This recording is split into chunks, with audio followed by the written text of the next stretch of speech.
O rigor mortis. Com a morte do animal, acontece a falência sanguínea, não vai ter aporte de oxigênio na musculatura e a obtenção de energia vai ser por via anaeróbica. Vai formar um lactato e acontecer a queda do pH.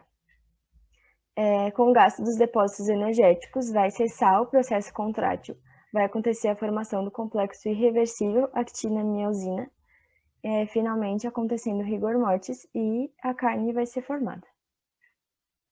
As características organolépticas da carne são a cor, o odor e o sabor, a suculência e a maciez. A cor. A mioglobina é a principal substância que vai determinar a cor da carne, e aspectos como a idade, o sexo, músculo, atividade física vão afetar a cor. O ideal é uma carne na cor, num tom vermelho brilhante. Os problemas na coloração da carne. São dois tipos de carne, as carnes PSE, que é pálida, flácida e exudativa, e a carne DFD, que é escura, firme e seca. As carnes PSE, elas são causadas por problemas de estresse no momento do abate, que vão levar ao acúmulo de lactato, reduzindo o pH, e junto com a temperatura alta do músculo vai provocar um estado em que a carne vai liberar mais água, ficando flácida e com a coloração amena. E a carne DFD acontece por problema de estresse prolongado antes do abate, que pode esgotar as reservas de glicogênio, impedindo que o pH decline. Assim, o músculo ele passa a reter mais água, ele fica estruturado e a coloração escura acontece tanto pela menor refração de luz quanto pela maior ação enzimática, com gasto periférico de oxigênio. E aqui no slide tem as imagens da carne DFD e PSE, e da carne normal também. O odor e o sabor. Eles são aspectos complementares, então o conjunto deles foi denominado de saboroma. E o saboroma, ele é aumentado com a idade do animal, sendo que algumas espécies, a carne de machos inteiros, ela vai apresentar um sabor diferente. O que torna também o sabor da carne diferente é o teor e a qualidade de gordura presente em cada espécie animal. Outra coisa que influencia é a temperatura e a duração do processo de cozimento, que quanto maior o tempo de cozimento, maior vai ser a degradação proteica e a perda de substâncias voláteis. O que pode também afetar, para pior, né, o sabor da carne é a rancificação da gordura. A suculência, ela depende da sensação de umidade nos primeiros movimentos mastigatórios, ou seja, é a liberação de líquidos pela carne enquanto a gente mastiga ela. Ela depende da... Opa, desculpa. O tempo de congelamento da carne, ele vai prejudicar a suculência. E também o processo de cozimento, ele é um fator determinante para a suculência da carne, porque quando ela é assada, vai formar uma superfície como se fosse uma capa de proteína coagulada que vai impedir a perda do suco. Então, quanto mais rápido o processo de aquecimento, mais rápida vai ser a formação dessa capa. A maciez. A maciez de uma carne, ela é sentida como um conjunto de impressões, como a consistência da carne, a resistência, a pressão dental, a facilidade de fragmentação, o resíduo ou os restos de mastigação. E os fatores que podem afetar a maciez têm duas origens, que são antemortem e os pós-mortem. Os antemortem são a idade, o sexo, a nutrição, exercício, estresse antes do abate, presença de tecido conjuntivo, a espessura e o comprimento do sarcômero.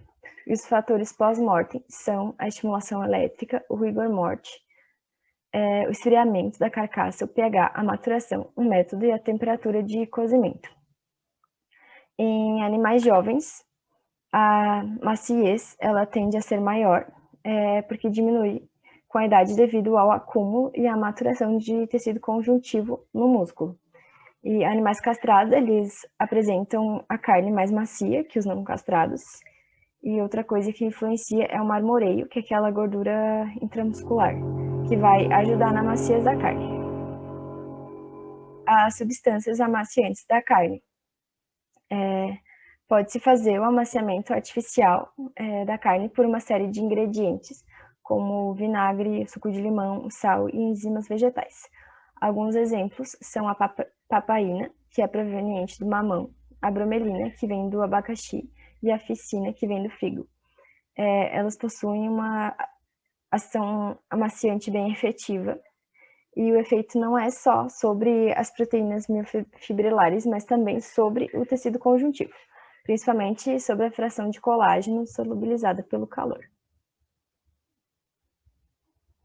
As alterações na carne processada, as qualidades organolépticas e nutricionais da carne, elas podem ser modificadas em virtude de tratamentos tecnológicos e culinários. Dentre esses fatores, os principais efeitos são o efeito do frio, o efeito da salga e o efeito da cocção. Em relação ao efeito do frio, no resfriamento ocorre o processo de maturação, no qual leva à degradação dos tecidos musculares, o que, por consequência, leva ao amaciamento da carne.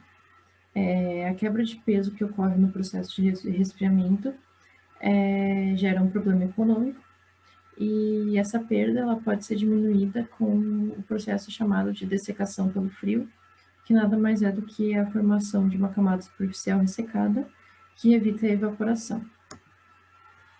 Em relação ao congelamento, pode ocorrer o rompimento celular pela formação de cristais de gelo, a injúria celular pelo aumento da pressão osmótica e também a desnaturação de constituintes coloidais. Esses defeitos eles podem ser por consequência do congelamento lento, uma vez que ele leva à formação de cristais de gelo, e por conta disso ocorre então uma exsudação intensa, que leva à perda de nutrientes e também uma forte injúria dos tecidos.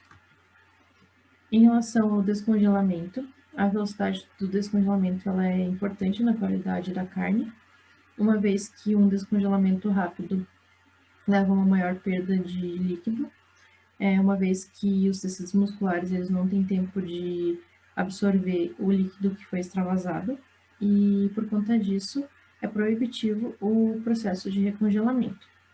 Além disso, o congelamento prolongado, levando em consideração mais de 6 meses, leva a uma oxidação da gordura, principalmente superficial, o que, além de alterar o sabor, também gera sobreprodutos tóxicos ao homem.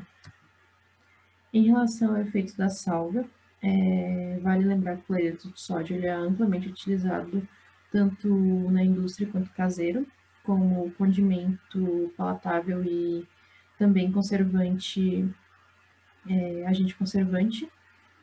Dependendo da concentração salina e da temperatura, há o ganho ou a perda de água, sendo que quanto maior a concentração de sal, maior a perda de água, e quanto menor a concentração de sal, inicialmente há uma retenção de água, contudo, depois de um tempo, com a difusão do sal nos tecidos musculares, ocorre o efeito inverso.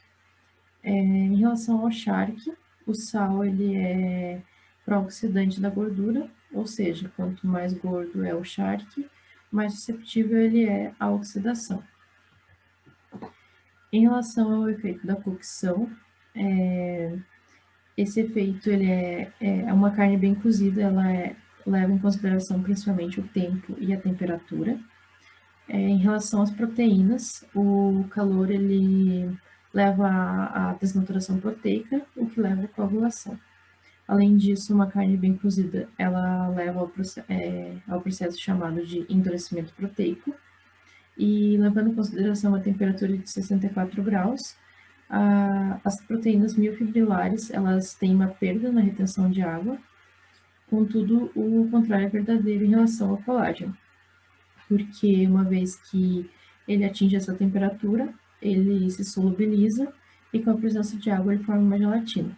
Essa gelatina, ela melhora a digestibilidade, o que na forma natural do colágeno, ele não é tão bem digestível. Ainda em relação às proteínas, com a cocção ocorre a liberação de substâncias voláteis, o que gera o cheiro característico da carne cozida. Em relação à cor, ocorre então por uma associação, uma reação entre as proteínas e os açúcares do músculo, que levam então à cor característica castanhada da carne. Além disso, vale lembrar então que o tratamento térmico moderado ele é importante para que não haja efeitos desfavoráveis, como eles sendo uma digestibilidade diminuída proteica e também uma menor disponibilidade de aminoácidos essenciais. Em relação à gordura, o aquecimento exagerado ele leva a uma gordura imprópria à alimentação. Isso porque ocorre a formação da acroleína, que é uma substância tóxica e volátil para o ser humano. Em relação às vitaminas, o calor ele destrói facilmente as vitaminas e, por consequência disso, o calor excessivo ele é prejudicial à qualidade vitamínica. E então, o ideal é reduzir o quanto possível a temperatura de cocção. Exemplo do que foi citado anteriormente, eu vou falar um pouquinho sobre a carne dry aged, que é a carne produzida através da maturação a seco. Ela vai ser armazenada sem embalagem protetora em temperaturas de refrigeração por 1 a 5 semanas, para permitir que os processos enzimáticos e bioquímicos resultem em uma melhor maciez da carne.